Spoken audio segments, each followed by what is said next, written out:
Olá, turma, tudo bem? Hoje nós iremos falar sobre as riquezas culturais do Brasil e da humanidade. Como vocês já viram na aula anterior do vídeo feito pela plataforma Positivo, os sinos ele é de grande importância para a comunicação, pois quando não tinha TV, rádio, internet, era o sino que fazia essa reportagem, que fazia essa comunicação de quando uma pessoa morria, se era uma criança, se era uma mulher, se era um homem, ou quando tinha um incêndio, um desastre, ou um momento da missa, mas chegou o momento em que as metrópoles foram crescendo e os toques dos sinos estão cada vez mais escassos nessas cidades grandes. Mas é claro que ainda o sino é de grande importância nas cidades pequenas, nas cidades que ainda têm essa cultura, como a gente viu em Minas Gerais. E em 2009, o toque dos sinos em Minas Gerais recebeu o título de Patrimônio Imaterial da Cultura Brasileira. E o que é patrimônio? Patrimônio é uma riqueza que pertence a um indivíduo ou uma comunidade, ou seja, os toques dos sinos é uma riqueza de uma comunidade, da comunidade, por exemplo, de Minas Gerais. E o que é imaterial? Patrimônio imaterial é quando está ligado a uma expressão, a um conhecimento ou uma técnica que é transmitido de geração em geração, ou seja, é passado de pai para filho, e é uma coisa que não se materializa, ou seja, não é palpável, é uma expressão, é um ritmo que se escuta, é um som. E dentro disso, turma, nós temos um campo muito diverso de patrimônios imateriais na nossa sociedade. E hoje nós iremos apreciar um pouco sobre os patrimônios imateriais do nosso país. Essas expressões culturais que foi se constituindo durante a nossa construção de cidadão. E desse modo, iremos partir da musicalidade dos toques dos sinos brasileiros. Por quê? Porque se percebe que eles foram influenciados pelos ritmos afro-brasileiros.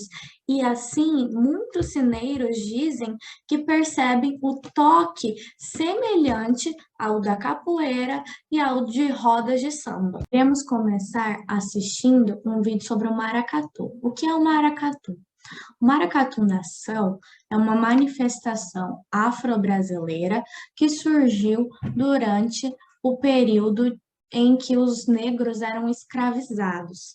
E há diversas versões e histórias a respeito do que se diz de como iniciou o maracatu, mas a mais difundida, a mais conhecida, era que o maracatu era um momento em que os escravos eram coroados de reis e rainhas do Congo. Então, para ficar mais claro, iremos apreciar um pedacinho do vídeo e depois nós iremos entender a divisão que tem entre o maracatu nação e o maracatu rural. Ficou a saudade e o desejo de libertação, tambores silenciosos.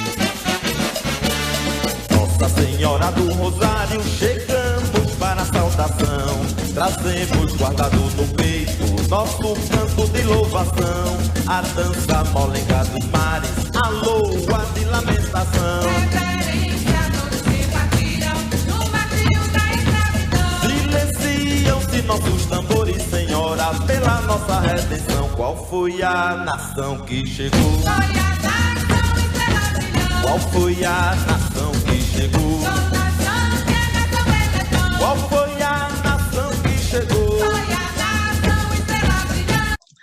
Vamos lá, então, turma, conhecer a diferença do maracatu-nação e o maracatu rural. O maracatu, então, é de origem pernambucana. O maracatu-nação, ele também pode ser conhecido como maracatu de baquê virado e o maracatu rural como de baquê solto. Maracatu-nação, então, ele tem relação com o candomblé, religião de matriz africana, e com a coroação de escravos negros. E tinha a estratégia de denominação desse povo pelos colonizadores. O ritmo é marcado por instrumentos de percussão e a dança se desenvolve num cortejo. O que é cortejo? Um início, um período, um caminho que conta com rei, rainha e toda uma corte simbólica. E o maracatu rural não tem vínculo religioso e se associa ao folclore pernambucano.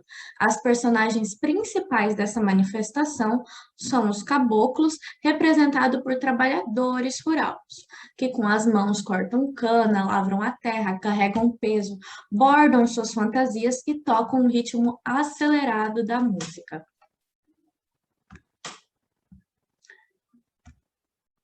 Esse é um quiz que a plataforma disponibilizou para a gente conhecer os ritmos afro-brasileiros.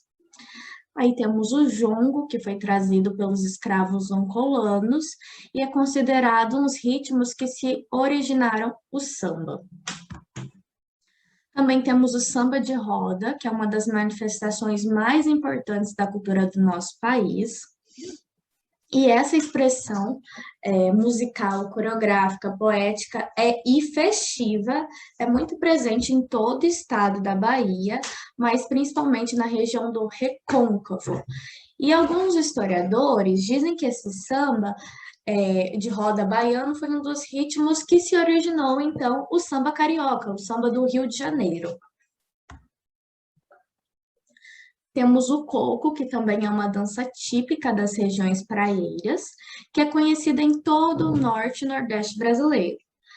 E alguns pesquisadores, alguns historiadores afirmam que ele nasceu dos engenhos e depois foi para o litoral. E a maioria dos folclistas concorda.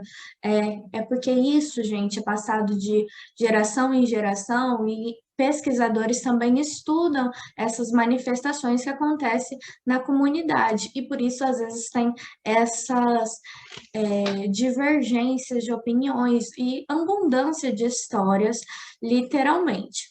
Então, o coco ele teve origem no canto dos tiradores de coco, que só depois se transformou em um ritmo dançado. Então, agora também iremos apreciar um pouco sobre a dança de coco.